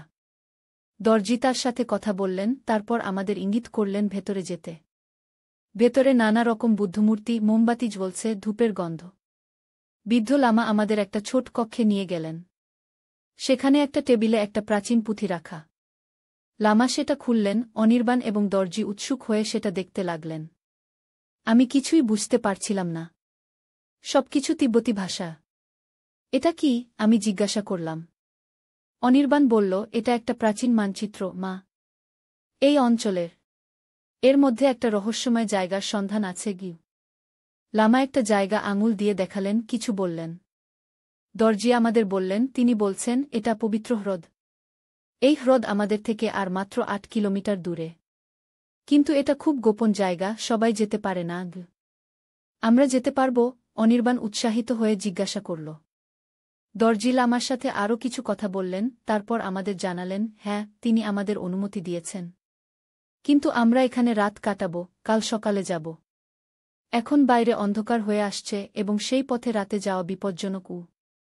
সেই রাতে আমরা মঠে থাকলাম। শীতটা খুব বেশি ছিল, প্রায় -5 ডিগ্রি সেলসিয়াস। সবাই আমাদের কম্বল দিল, তবুও শীতে কাঁপছিলাম। মঠের ভেতরে কোনো বৈদ্যুতিক বাতি নেই, শুধু মোমবাতি। রাতে আমরা লামাদের সাথে বসে মন্ত্র উচ্চারণ শুনলাম, একটা অদ্ভুত শান্তি পেলাম। অনির্বাণ আমার পাশে শুয়ে বলল, মা, আমি জানি তুমি এই সফর নিয়ে খুব চিন্তিত। আসলে এটা সত্যিই একটা স্কুল প্রজেক্ট। আমি এখানে একটা স্কুল খুলতে চাই এবং ওই অ্যাপ বানিয়ে ট্যুরিজম বাড়াতে চাই। কিন্তু এই গোল্ডেন বুদ্ধার ব্যাপারটা আমাকেও চিন্তিত করছে গু। কেন? আমি জিজ্ঞাসা করলাম। টেনজিং কাকু বললেন তার দাদা এটা নিজে দেখেছিলেন। কিন্তু এটা খুব মূল্যবান জিনিস, অনেক লোক এটা খুঁজছে। এটা যদি সত্যিই থাকে তাহলে এটা সুরক্ষিত রাখা দরকার। পরদিন সকালে আমরা আবার রওনা দিলাম। এবার পথটা আরও কঠিন, আরও বিপজ্জনক। আমরা প্রায় 5 ঘন্টা হাঁটার পর একটা বরফ থাকা পাহাড়ের চূড়ায় পৌঁছালাম। সেখান থেকে নিচে তাকিয়ে দেখলাম একটা গভীর উপত্যকা, তার মাঝখানে একটা গোল হ্রদ, জল যেন বিশুদ্ধ স্ফটিক। ওই যে দর্জি ইশারা করে দেখালেন, ওটাই পবিত্র হ্রদ। তিব্বতীরা বিশ্বাস করেন এটার জলে স্নান করলে সব পাপ ধুয়ে যায়, জন্মমৃত্যুর চক্র থেকে মুক্তি মেলে গু। এখানে বুদ্ধমূর্তি আছে? অনির্বাণ জিজ্ঞাসা করল। সেটাই আমরা খুঁজতে এসেছি, দর্জি বললেন। প্রাচীন কিংবদন্তি অনুসারে বুদ্ধমূর্তিটি হ্রদের তীরে একটা গুহার ভেতরে লুকানো আছে গিউ। আমরা পাহাড় থেকে নেমে হ্রদের দিকে এগোতে লাগলাম। পথটা খুব পিচ্ছিল, সাবধানে নামতে হল। হ্রদের কাছে গিয়ে দেখলাম জল এত স্বচ্ছ যে তলা দেখা যায়, এত সুন্দর যে চোখ ফেরানো যায় না। দর্জি হ্রদের চারপাশে ঘুরে দেখতে লাগলেন কোথায় গুহা আছে। অনির্বাণও একদিকে খুঁজতে লাগল। আমি হ্রদের তীরে বসে বিশ্রাম নিচ্ছিলাম। হঠাৎ লক্ষ্য করলাম পানির ঠিক নিচে কিছু একটা চকচক করছে। মনে হল কোনো ধাতব জিনিস। অনির্বাণ, এখানে আয়, আমি ডাকলাম। অনির্বাণ এবং দর্জি দৌড়ে এলেন। আমি পানির নিচে ওই জিনিসটা দেখালাম। দর্জি উত্তেজিত হয়ে উঠলেন। এটাই, তিনি বললেন, এটাই সেই সোনার বুদ্ধমূর্তি। কিন্তু এত ছোট? আমি অবাক হয়ে জিজ্ঞাসা করলাম। এটা মাত্র হাতের চেটোর সমান। দর্জি হাত দিয়ে জল থেকে সেটা তুলে নিলেন। এটা একটা সোনার বুদ্ধমূর্তি, খুব ছোট আকারের, প্রায় 1 সেন্টিমিটার উচ্চতার। মূর্তিটি অসাধারণ কারুকার্য করা, বুদ্ধের মুখে এক অদ্ভুত শান্তির ভাব। কিন্তু এটা তো খুব ছোট, অনির্বাণ একটু হতাশ হয়ে বলল। দর্জি মূর্তিটা ঘুরিয়ে দেখলেন, একদিকে কিছু লেখা ছিল। কিন্তু এটা একটা কি আছে? তিনি উত্তেজিত হয়ে বললেন। কি? এখানে তিব্বতী ভাষায় লেখা আছে, যিনি আমাকে খুঁজে পাবেন তিনি সত্য মন্দির খুঁজে পাবেন। এই মূর্তিটা পথ প্রদর্শক, আসল গুপ্তধন এখনও লুকানো আছে গি। মূর্তিটা দর্জির হাত থেকে নিয়ে আমি ভালো করে দেখলাম। এটা সত্যিই অসাধারণ কারুকার্য করা, কিন্তু প্রায় 200 বছরের পুরানো। এটা যে কোনো মিউজিয়ামে থাকার যোগ্য। এটা নিয়ে আমরা কি করব? আমি জিজ্ঞাসা করলাম। দর্জি বললেন, এটা আমাদের লামাদের কাছে নিয়ে যেতে হবে। ওনারা এটার অর্থ বুঝতে পারবেন এবং পরবর্তী পদক্ষেপ কি নিতে হবে সেটাও বলতে পারবেন। আমরা আবার হাঁটতে শুরু করলাম, কিন্তু এবার হ্রদের চারপাশ ঘুরে অন্য একটা পথ ধরলাম। এই পথটা আরও সরু, আরও বিপজ্জনক। পথের দুপাশে গভীর খাদ। আমরা এক এক করে সাবধানে হাঁটছিলাম।